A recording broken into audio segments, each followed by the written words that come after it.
Hi everyone, Elizabeth here. Wanted to do a quick video, which was kind of a good follow-up video from the little chicken video. The main point that I want to start driving or educating people about is that the further that we get away from our natural born ways of living or away from our human design, the more consequences that we are going to have. I genuinely believe the higher intelligence of God, the creator, the natural world, is far greater than the understanding that we have through the logical mind that we use to navigate on this earth plane. I believe that to some degree, everything that has been created has been perfect in itself because everything works together like an ecosystem in its own little garden. And so your body is an ecosystem in a garden itself. We have lost touch with the sacred. I've talked about that in videos, I think years ago. I've talked about a lot of different things. And if you start looking at the type of videos that are getting really high viewership versus some that get none, in reality, the truth videos get really not a whole lot. Within a week of me doing a video about perseverance, there was already like 800 or 900 views. In a week of doing a video in terms of telling you the 7 sins of marketing and how people who work in marketing and copywriting know that somehow they're selling their soul to the devil because you are promoting a lie for many things that you may not actually believe in or products that you believe in, but you're just hired to do a job to sell this certain type of thing. That maybe got like 7 videos. These are videos that I did like 4 or 5 years ago. So there definitely is a lot of viewership in terms of sensational type of videos. In the spiritual community, it's like you have to be channeling the fucking aliens in order to get ahead in life. And then on, the truth community, you have to be like, Alex Jones and hype everything up to a point to where your brain is like, so far out there. So the main driving point that I want to get at is that there are consequences the further that we get off of our natural way of living. And I want to discuss this on the importance of the microgut biome, in addition to how children are developing allergies a little bit more rapidly today with a correlation between natural birth and C-sections. So there's nothing sexy about this video besides that it's the truth and that it is your gut that needs to get restored. If you've been plowing down fast food for the last few decades and Coca-Cola or smoking and doing drugs, I am not judging you. I'm just saying you have to learn how to rebuild your microgut biome and your microgut flora to help you digest and assimilate the nutrients in your body. So, getting your microgut biome is going to be through a lot of different factors of changing the pH in your blood, changing your diet, reducing the amount of acidic food that you consume. So this is going to be really, really beneficial for you to start to increase your health, which also raises your vibration. All right, it's all interconnected. Our natural design is created in its perfect vision of God or whatever. We are created perfectly, and our bodies can learn how to function properly when we provide it the space and the nutrients to thrive through vitality.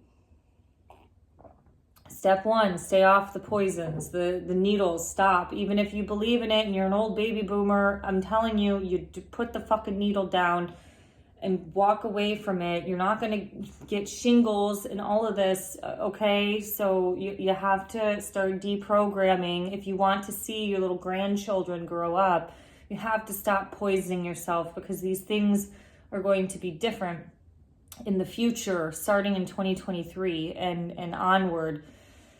thanks to various executive orders that have been signed by this administration in the last. So let's move on to the actual topic at hand. Years ago, probably in 2017 or 18, I listened to a doctor speak at a fitness conference, and they basically were talking about there is a correlation of what they are seeing in between children with food allergies and them being children born during a C-section. So this doctor, I cannot remember who it was. I don't have the notes anymore, or if I do have the notes, they're stored away in a box somewhere. But basically, this doctor was saying that when the baby is birthed through the vaginal canal, the baby's mouth is open and the top of its lips is scraping the vaginal wall of the mother. And during this process, the baby is actually consuming the microbiome from the mother, as well as different bacteria, which helps start producing the baby's gut flora once it's produced. So what they have seen throughout certain studies that they've done with children who are gluten intolerant, have a wheat allergy, well, that's gluten intolerance, have a peanut allergy, they're actually noticing that these children were actually born via a C-section. And when you are taken directly out of the mother's womb, there is the disconnect between the natural process. There is no scraping of the vaginal wall. There is, a mom shits herself probably when she births. I haven't done it, but I heard that happens. So, the baby's consuming bacteria when it comes out of this hole at the bottom of the woman.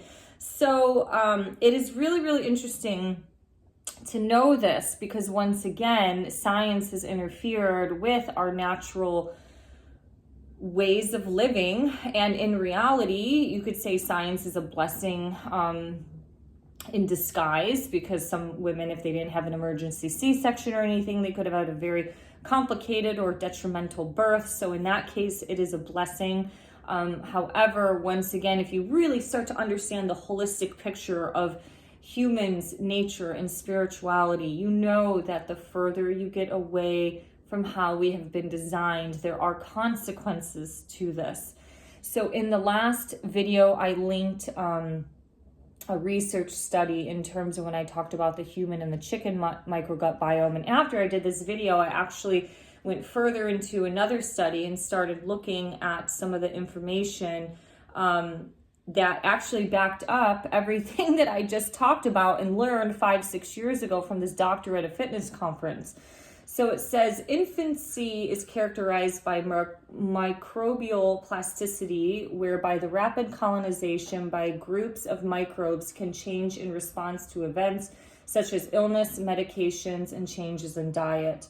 The age-related mechanisms involved in the development of the human microbiota are poorly understood. Current evidence suggests that gastrointestinal microbiota is established within the first few years of life in a process that is influenced by a variety of host, parentheses, genetics, as well as external factors such as diet and environmental exposures. In the newborn, most bacterial species are acquired during the birthing process. Birth by vaginal delivery or caesarean section affects the newborn's initial microbial profile. The vaginal microbial communities appear to change during pregnancy to provide newborns with the beneficial microbes at the time of delivery. The vagina is dominated by Lactobacillus and Prevetola. I don't know those specifically microbes, but anywho, vaginally delivered newborns are initially colonized with the same microbiota as their mothers and only later develop the distinct microbial communities found in adults. In contrast, infants born by C-section harbor microbial communities that initially resemble those of the skin, comprising of Staphylococcus, and two others that I probably can't even pronounce. This research study will be linked down below in the comment box. So those children also maintain differences in their gut microbiota for several months after the birth. Those would be the C-section babies.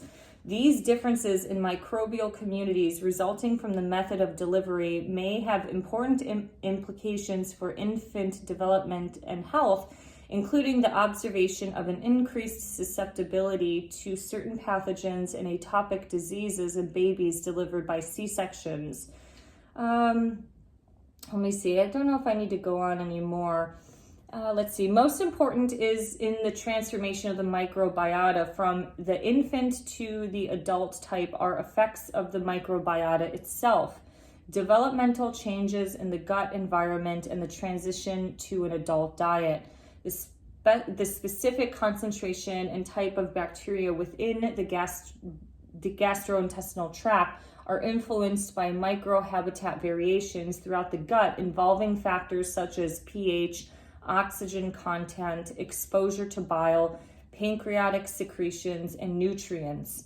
The microbial habitats of the host select for a group of microbial communities from the microbiota available for colonization, and host genetics influence the composition of the microbiota by influencing the environmental conditions of the habitants.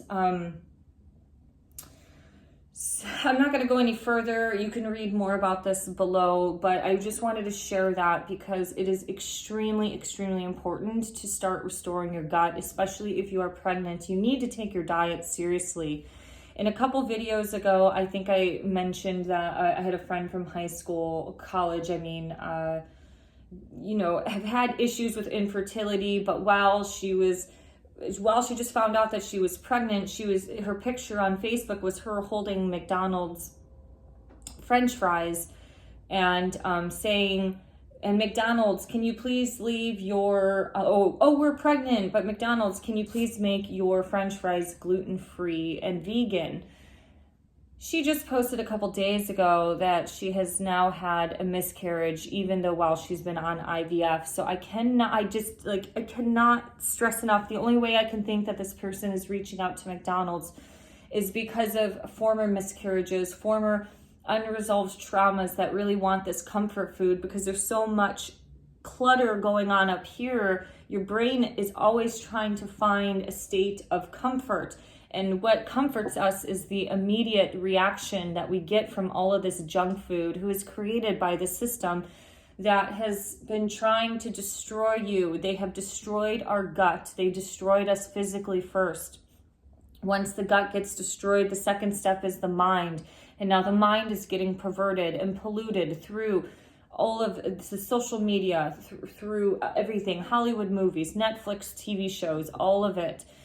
So the further and further we get away from how we either have brought up living through our natural farming methods and techniques, through the actual birthing process, it is affecting us and affecting the future children. So it is very, very interesting to see how all of a sudden gluten allergies and peanut allergies have really started to happen with all of these children. Now, in one way, glyphosate sprayed wheat that is used in all of those mainstream brands like Kellogg's and Post, feeding that to your child and things like white Wonder Bread will destroy a child's gut. However, if they have been born by a C-section, it sounds like they're already starting off on a little bit of a lower scale in terms of their gut health, as compared to children who have been naturally born, who are absorbing and consuming that microbiota from their mother's vaginal wall. So, we really need to start taking this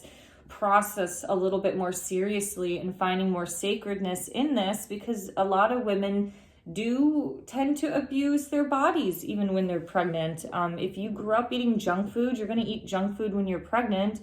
Most people will feed their dog organic food. They wouldn't feed their dog McDonald's, especially because they're afraid of the dog shitting on the carpet, but they will consume the junk themselves. So it's really fucking strange, the world that we live in.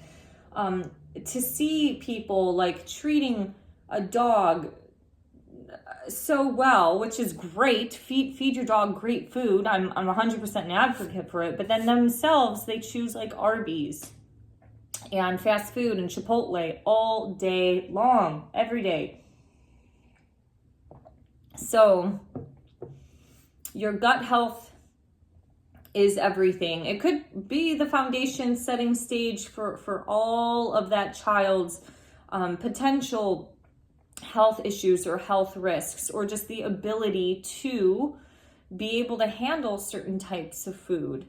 So when you have an unnatural birth process, such as a C-section, so they're already lacking in the microbiota, healthy gut flora, and then maybe their parents start feeding them, say, formula. It's not really going toward the breast milk coming from the mother, and or eventually a little bit later when they start eating solid foods, it's going to be more mainstream brand carbohydrate food.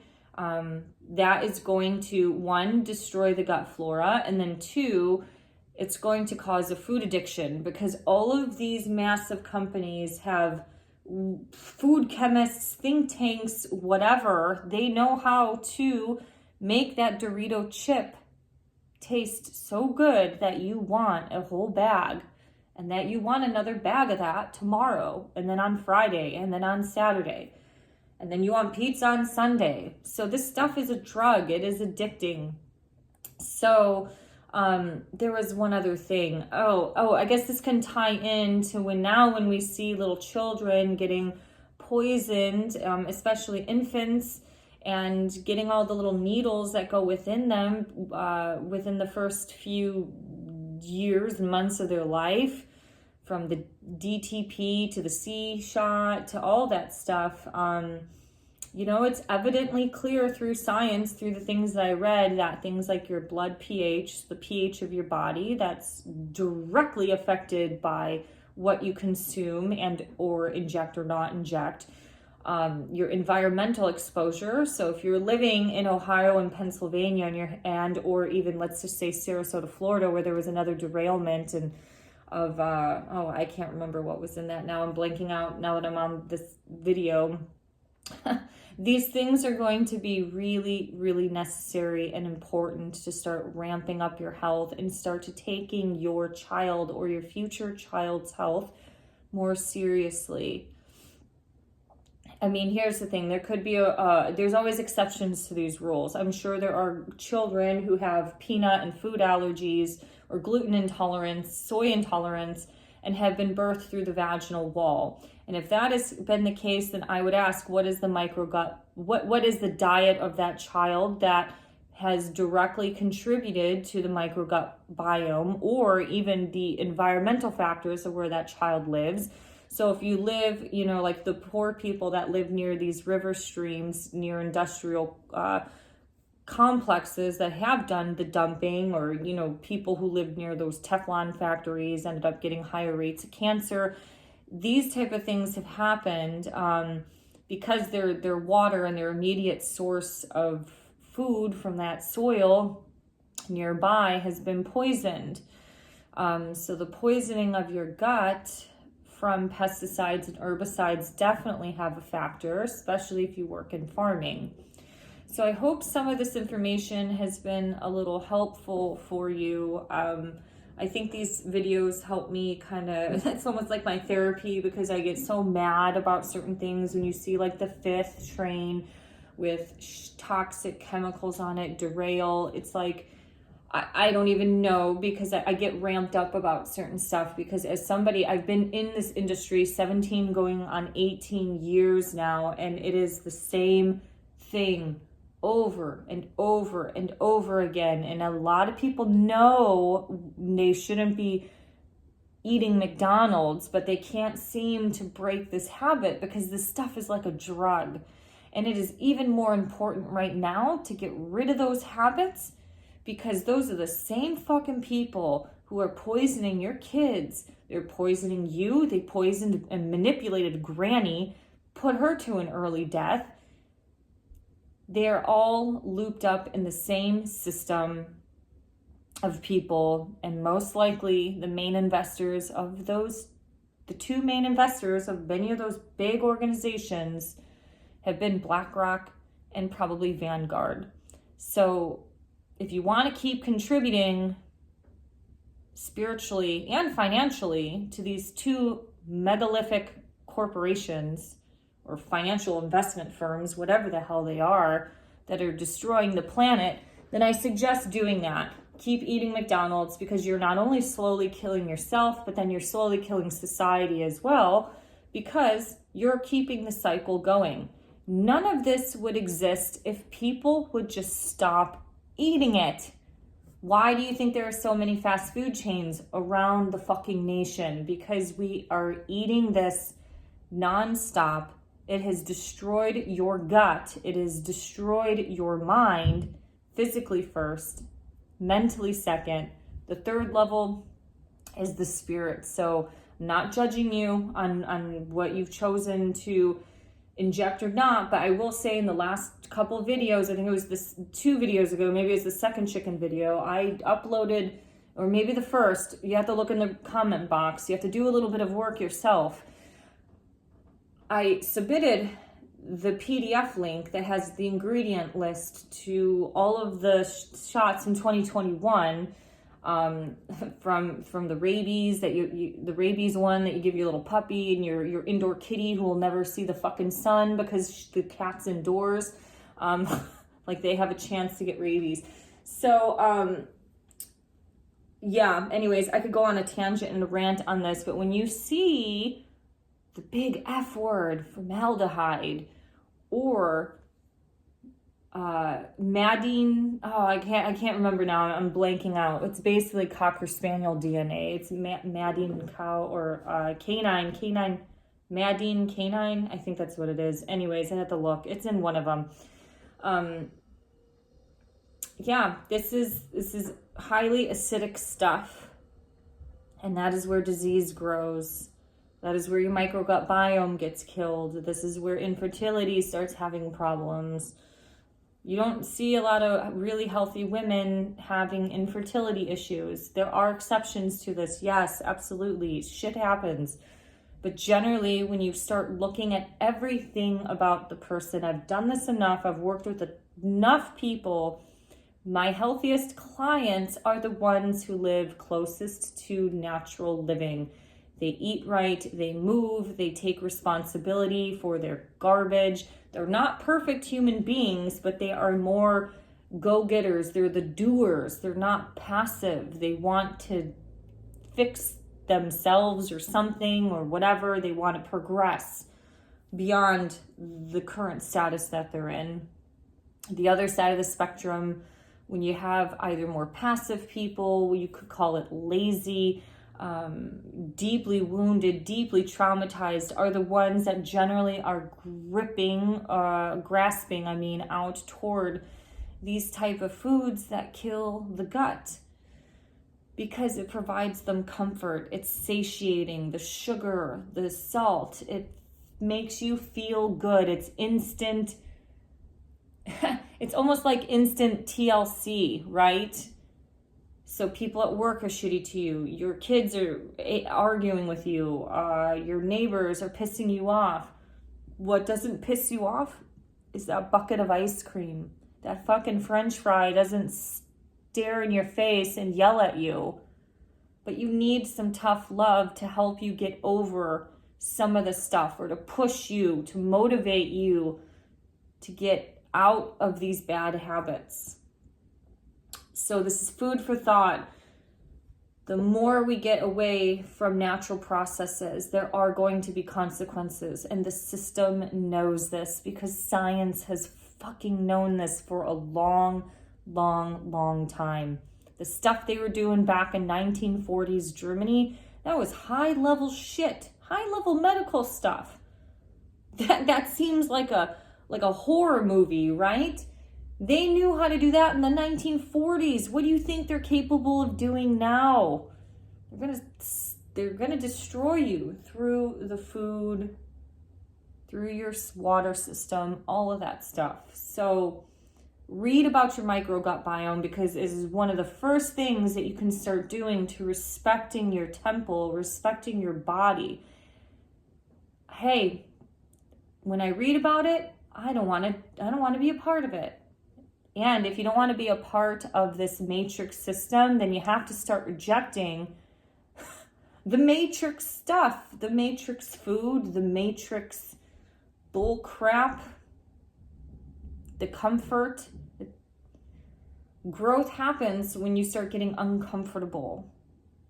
Major things happen when you get out of your little comfort zone and do something different. So eating differently, trying to make an effort to eat healthier is one of the first steps to doing that. All right, thank you for liking, sharing, and subscribing. Bye-bye.